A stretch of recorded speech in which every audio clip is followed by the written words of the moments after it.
আসসালামু আলাইকুম রহমতুল্লাহি ওয়া বারাকাতুহু। প্রিয় ভাই ও বোনেরা, রমজান এমন একটি মাস যে মাসে আল্লাহ তাআলা তার বান্দাদের জন্য রহমত, মাগফিরাত ও নাজাতের দরজা খুলে দেন। রমজানের প্রথম 10 দিন রহমতের, দ্বিতীয় 10 দিন মাগফিরাতের, আর শেষ 10 দিন জাহান্নাম থেকে নাজাতের। আজকের ভিডিওতে আমরা আলোচনা করব মাগফিরাতের 10 দিনের গুরুত্ব, কেন এই সময় বেশি বেশি ক্ষমা চাওয়া উচিত, কিভাবে আমরা এই 10 দিন কাজে লাগাতে পারি, কোন দোয়া ও আমল করলে আল্লাহ আমাদের গুনাহ মাফ করবেন।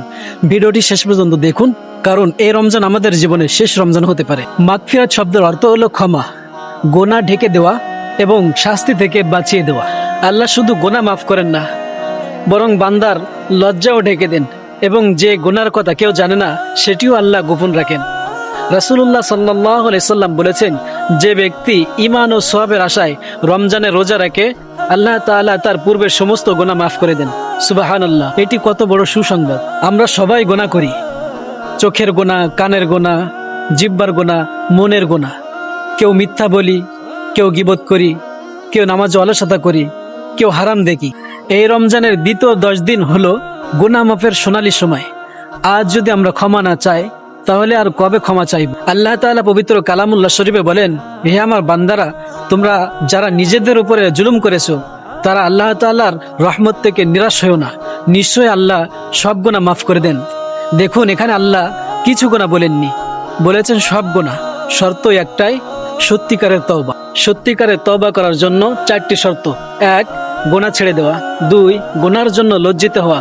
3. ভবিষ্যতে গুনাহ না করার জন্য নিয়ত করা। 4. কারো হক নষ্ট করলে সেটা ফিরিয়ে দাও। যদি এই 4টি শর্ত পূরণ করি, আল্লাহ তাআলা আমাদের গুনাহসমূহকে হয়তো নেকি দ্বারা পূরণ করে দিতে পারেন। এখন আসি, এই 10 দিন আমরা কি কি আমল করব। 1. বেশি বেশি আস্তাগফিরুল্লাহ পড়া। সব থেকে গুরুত্বপূর্ণ আমল হলো আস্তাগফিরুল্লাহ রাব্বি মিন কুল্লি জামবি ওয়া আতুবু ইলাইহি। 2. তাহাজ্জুদ নামাজ পড়া। রাতের শেষ অংশে উঠে 2 রাকাত হলেও তাহাজ্জুদ নামাজ পড়ুন। এই সময় আল্লাহ তাআলা বান্দাদের ডেকে বলে, কে আছে আমার কাছে ক্ষমা চাইবে, আমি তাকে ক্ষমা করব। 3. কোরআন তেলাওয়াত করা। প্রতিদিন একটা পারা পড়ার চেষ্টা করুন, না পারলে নিয়মিত অন্তত কিছু হইলেও পড়ুন। 4. গোপনে দান সদকা করা। গোপনে দেওয়া দান গুনাহসমূহ মুছে দেন, যেমন পানি আগুনকে নিভিয়ে দেয়। 5. কারোর সাথে ঝগড়া থাকলে মাপ চেয়ে নিন। কারোর টাকা থাকলে ফিরিয়ে দিন।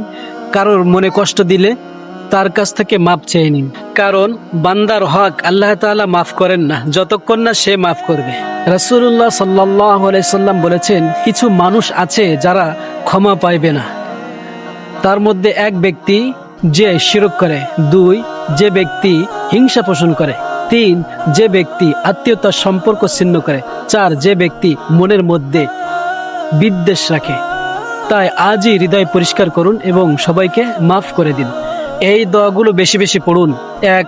আল্লাহুম্মা ইন্নাকা আফুউন তুহিব্বুল আফওয়া ফাফু আন্নি। 2. আল্লাহুম্মা গফিরলি ওয়া আতুবু ইলাইক। 3. আস্তাগফিরুল্লাহ রাব্বি মিন কুল্লি জামবি ওয়া আতুবু ইলাইক। কান্না করে করে পড়ুন, দেখবেন হৃদয় নরম হয়ে গেছে। মাগফিরাতের 10 দিন একটি আমল প্ল্যান। প্রতিদিনের রুটিন। 1. ফজরের নামাজের পর 100 বার ইস্তেগফার পড়ুন। 2. 1 পারা তেলাওয়াত করুন। 3. অন্তত 4 রাকাত নফল নামাজ পড়ুন। 4. গোপনে 10 টাকা হলেও দান করুন। 5. রাতে তাহাজ্জুদ নামাজ পড়ুন। 6. ঘুমানোর আগে তওবা করুন। এই আমলটি আপনি 10 দিন করতে পারলে আপনার জীবন বদলে যাবে ইনশাআল্লাহ। ভাবুন তো, এই রমজান যদি আপনার জীবনের শেষ রমজান হয়, এই 10 দিন যদি আপনার জীবনের শেষ সুযোগ হয়, তাহলে আপনি কবরে থেকে বলবেন, হে আল্লাহ, আপনি আবার আমাকে দুনিয়ায় পাঠান। তখন আর সুযোগ থাকবে না। আজই সুযোগ, আজই কাঁদুন, আজই তওবা করে নিন। প্রিয় দর্শক, মাগফিরাতের এই 10 দিন হাতছাড়া করবেন না। হয়তো এই 10 দিনে আপনার জীবনের সমস্ত গুনাহ মাফ হয়ে যেতে পারে।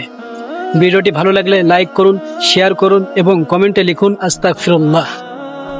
আল্লাহ আমাদের সবাইকে মাগফিরাত নসিব করুন। দেখা হচ্ছে আবার অন্য কোনো ভিডিওতে। আসসালামু আলাইকুম ওয়া রাহমাতুল্লাহ।